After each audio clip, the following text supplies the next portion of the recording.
Mari kita membicarakan pakaian antariksa. Mau? Warna jingga terang yang astronot gunakan saat peluncuran disebut jingga internasional. Dan warnanya sama dengan menara Tokyo di Jepang dan jembatan Golden Gate di San Francisco. Namun, saat astronot sampai di luar angkasa, mereka mengganti baju jingga mereka dengan baju malam berwarna putih salju. Kondisinya selalu malam di luar angkasa. Jadi, apa fungsi pergantian warna ini? Baju antariksa terdiri dari dua jenis. Yang pertama adalah baju luar angkasa mutakhir untuk peluncuran, alias baju jingga, alias baju labu. Astronaut mengenakan baju bertekanan tinggi ini selama lepas landas. Baju luar angkasa ini sangat penting bagi mereka yang bepergian ke tempat dengan ketinggian luar biasa. Di sana, karena tekanan udaranya sangat kecil, tidak ada yang sanggup hidup tanpa baju pelindung khusus ini. Omong-omong, baju jingga ini juga dilengkapi dengan berbagai alat yang dapat membantu astronot untuk bertahan hidup jika terjadi hal yang tidak diinginkan selama peluncuran atau pendaratan pesawat luar angkasa. Contohnya, baju labu dilengkapi dengan suar, alat bertahan hidup, obat-obatan, radio komunikasi, dan sebuah parasut, serta banyak permen untuk anak-anak yang datang ke rumah. Tidak, bercanda. Baiklah, saya mengerti, astronaut tidak mungkin bertahan hidup saat meninggalkan bumi tanpa baju jingga ini. Tapi tetap saja, mengapa warnanya harus jingga? Alasan utama memilih warna jingga adalah karena warna ini yang paling mudah terlihat saat proses pencarian dan penyelamatan, termasuk penyelamatan di laut. Masuk akal? Baiklah, bagaimana dengan baju luar angkasa yang putih dan besar itu? Ini adalah setelan EVA, yang merupakan singkatan dari Extravehicular Activities atau kegiatan di luar kendaraan. Fungsinya benar-benar berbeda dari baju jingga. Astronaut mengenakan baju EVA saat mereka berjalan di luar angkasa. Baju seperti itu dapat melindungi mereka dari kondisi luar angkasa yang tidak bersahabat, yaitu suhu yang ekstrim dan nyaris hampa udara. Selain itu, baju putih dapat mencegah puing-puing kecil melukai para astronot. Kamu mungkin menyadari bahwa setelan EVA jauh lebih besar daripada yang berwarna jingga. Itu karena baju tersebut terdiri dari banyak lapisan kain sekat dan pelindung. Terlebih lagi, baju itu menyimpan udara untuk dapat bernapas, air yang dapat diminum, dan pengontrol suhu. Selain itu, setiap kali seorang astronaut melakukan perjalanan luar angkasa, mereka menggunakan tambatan yang mengikat mereka ke pangkalan luar angkasa. Namun, jika tambatan tersebut terputus, setelan EVA ini memiliki sistem cadangan. Sistem ini mencakup jet pendorong berukuran kecil yang dapat dikontrol dari pangkalan dengan alat kendali.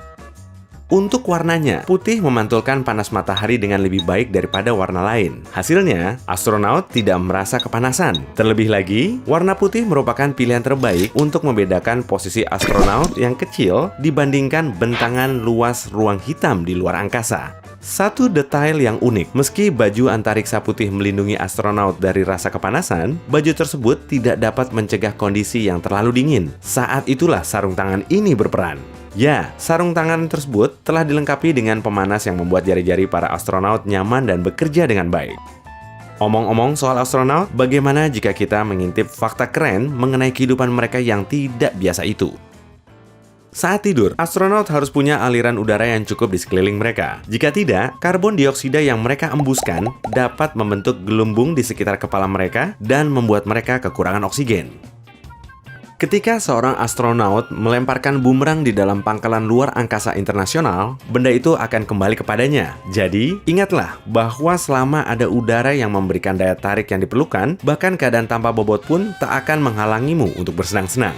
Astronaut harus membuang baju mereka setiap selesai digunakan. Bayangkan saja, dengan hanya 0,5 kg cucian ke pangkalan luar angkasa internasional, biayanya bisa lebih besar dari 140 juta rupiah. Jadi, lebih murah untuk membuang baju kotor itu daripada harus membuang air untuk mencuci baju.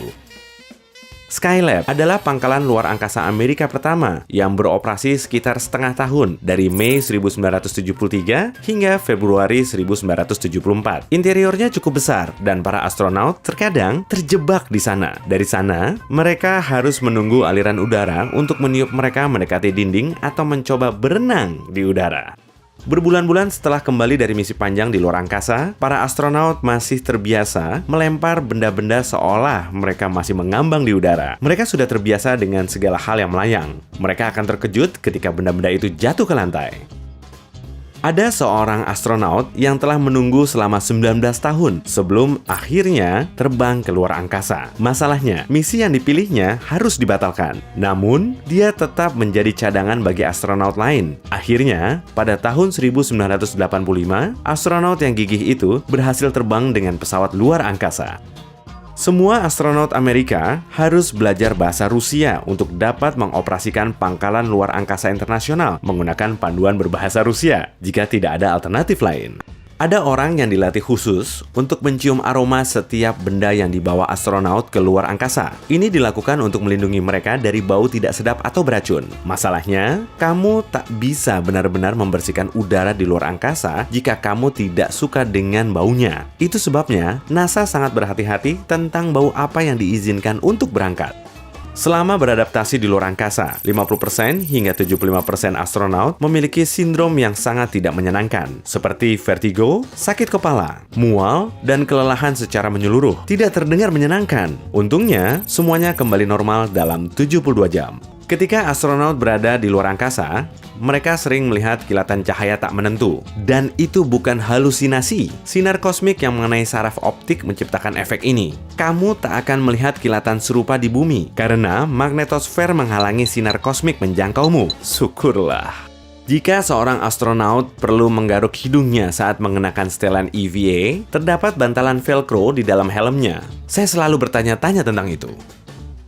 Sebelum pergi ke luar angkasa, para astronot menjalani pelatihan di dalam air sebagai simulasi keadaan nol gravitasi. Tapi pada kenyataannya, itu sangat berbeda dengan keadaan di luar angkasa. Jadi, tujuan utama pelatihan di dalam air ini adalah untuk melihat bagaimana si astronot dapat menghadapi lingkungan yang ekstrim.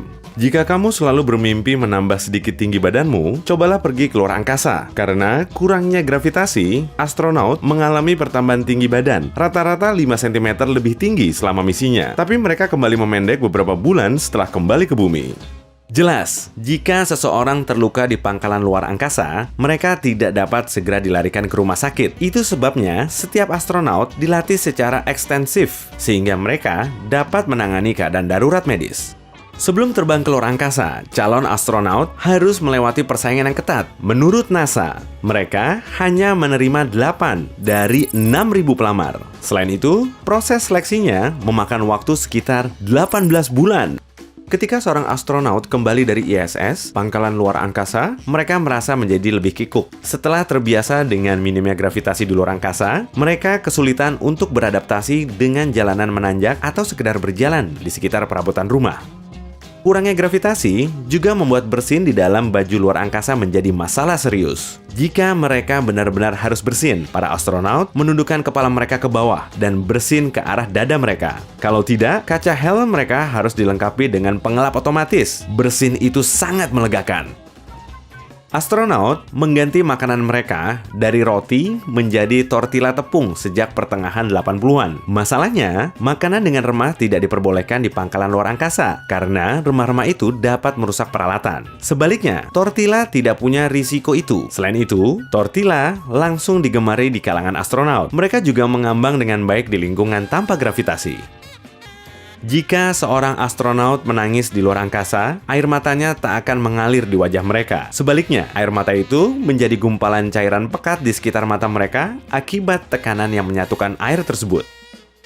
Anehnya, saat kembali dari misi yang jauh dari bumi, para astronot masih harus melewati bea cukai. Misalnya, ketika Apollo 11 kembali dari bulan, para penjelajah harus melaporkan debu bulan, batu bulan, dan sampel lain yang mereka kumpulkan selama perjalanan ke tanah asing itu, yang jaraknya sangat jauh. Astronot yang lupa menambatkan diri pada sesuatu saat tidur kemungkinan akan melayang dan dapat menabrak permukaan yang keras. Itu sebabnya mereka biasanya beristirahat dalam kantong tidur di kabin kru kecil. Mandi tanpa gravitasi bukanlah hal yang mudah. Oleh sebab itu, para astronot mandi di dalam silinder tertutup yang menjaga air agar tidak melayang. Mereka menggunakan sampo tanpa bilas, menyemprotkan diri mereka dengan air untuk membilas sabun, dan akhirnya memakai selang vakum yang menyedot semua air dari tubuh mereka. ISS mengorbit planet kita dengan kecepatan yang sangat tinggi. Hanya butuh 92 menit untuk satu kali mengorbit. Itu sebabnya para astronot melihat matahari terbit dan terbenam setiap 45 menit. Yang totalnya 15-16 matahari terbenam dan terbit setiap hari. Jika kamu ingin melihat pangkalan luar angkasa melayang di atas rumahmu setiap pagi atau malam hari, kunjungi spotthestation.nasa.gov. Tulis nama kotamu, dan mereka akan mengirimimu pemberitahuan agar kamu dapat berlari keluar rumah dan melambaikan tangan ke para astronot saat mereka terbang di atasmu. Hey, jika kamu mempelajari hal baru hari ini, tekan tombol suka pada video ini dan bagikan kepada teman. Ada juga beberapa video yang pasti kamu suka. Cukup klik video yang di kiri atau kanan, tetaplah bersama Sisi Terang Kehidupan.